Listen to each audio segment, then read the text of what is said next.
felt like the If Ravens Kyle were Shanahan playing would have rough. given the ball to Christian McCaffrey and or Sam Darnold didn't shit the bed, they would have gotten that game within one score. Well, that was Sam Darnold that shit in the bed. That's just Sam Darnold being Sam Darnold. And then it was clear that Brock Purdy couldn't do anything. And it's like, even if he could do something, it's clear Brock Purdy didn't have it that game.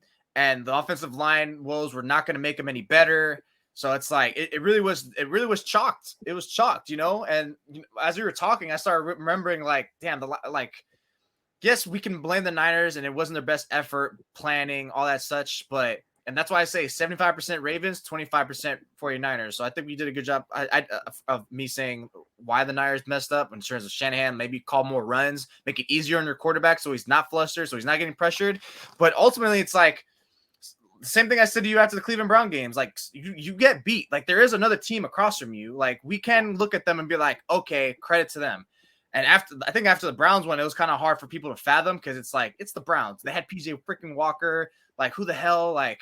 Yeah, but you're it's right. clear People now. didn't want to credit the Browns. It's clear now in hindsight that the Browns and the Ravens and the Niners are probably are the top three defenses in the league. And then it's no surprise as the 49ers have the worst game, or Purdy especially has his worst game of the season, because honestly, his only two worst games was Browns and now this one. Even in the losses against the Bengals and Vikings, I didn't think he played bad. It was just those back-to-back picks he had kind of offset all the good he was doing. So that's why those ones are kind of like washes to me for him from that standpoint.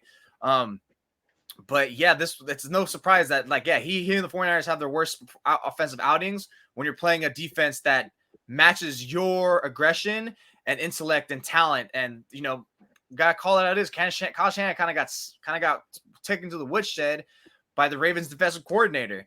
I mean, I felt like every screen I felt like they knew every play. Like, even I was like, God damn, these guys are not falling for it. They're not falling for all these sudden crossers. No. They're not. And even then, they're playing their reps well because they do have a talented secondary. Like they always have been for a good 4 years now. It feels like. They just were on it. They were on it. And then, of course, 49ers defense probably should have been playing better. But when you're defending the short field so many times due to those turnovers, it's like eventually, the dam breaks, right? The gate breaks. The Rams going to keep breaking the shield, and it's going to come crumbling down, especially when you're going against Lamar Jackson. So, it's just like miscues, of course, penalties, everything, turnovers. But, man, a lot of this kind of falls on the Ravens really were they woke up for this game and they were just strong. Before I ask you about the rate, because I'm going to ask you in a second if the 49ers and the Ravens match up again, do you think that the 49ers could win? But before I go there, I just want to finish off on Sam Darnold really quickly. Do you think that if Brock Purdy goes into the Washington Commander game, throws 2 interceptions in the first half, that we can see Sam Darnold again? Did you feel maybe how did you feel about Sam Darnold's performance?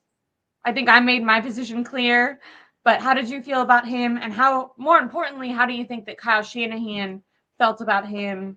And because I wrote on Twitter, do you guys think it's weird that Kyle Shanahan kept Brock Purdy out? And people were really, oh, this is clickbaity, very, Grant Cohn of you to try to do. Yeah, everyone gets mad. Everyone gets so freaking. Someone told me to go kill myself over Brandon Ayuk comment on it, and I was like, "Geez, dude, it's just football." Yeah. God. Anyways, I agree that with the shaky O-line and everything. First of all, I think that there can be. I think people make decisions not because of one thing. I think that they take a lot of things into consideration.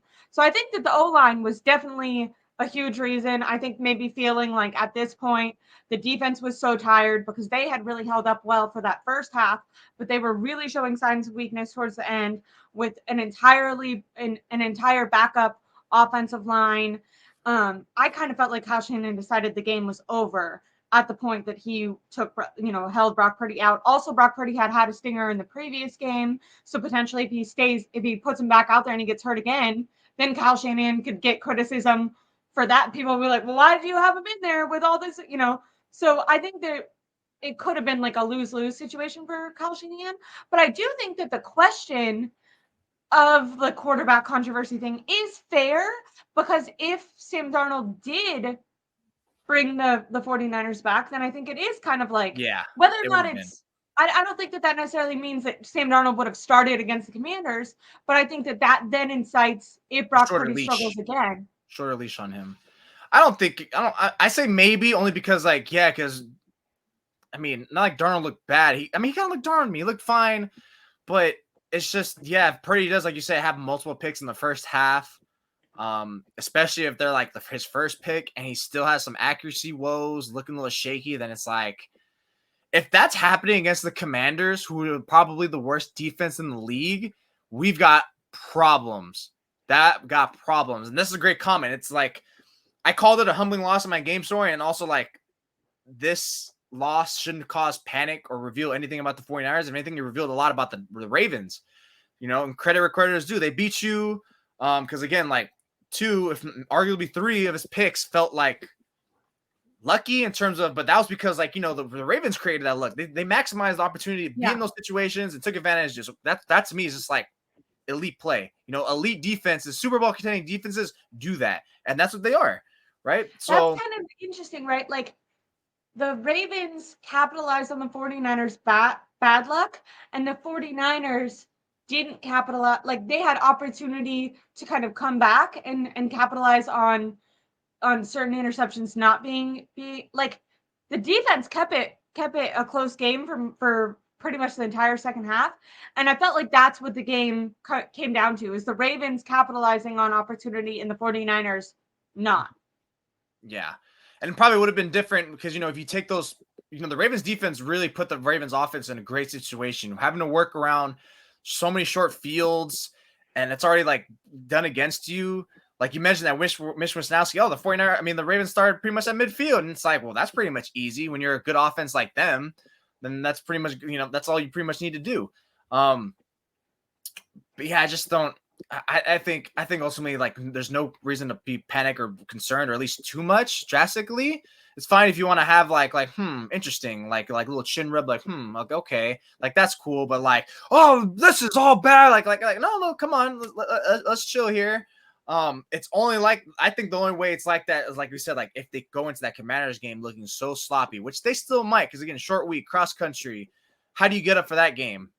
But it feels like you probably should get up for that game. You should be pissed off how you look. One. This is the game where you should make it look good. You want to solidify that number 1 seed. You solidify the number 1 seed because the only way for them to do it now is they need to win and they need Detroit and the Eagles to lose. I don't know if that's going to happen, but still the point is to keep it up. And now at this point, now you got to regain the momentum because like I said, I thought their momentum they were on was special. I didn't think they were going to lose another game this year. And then they go out there and like they get beat down.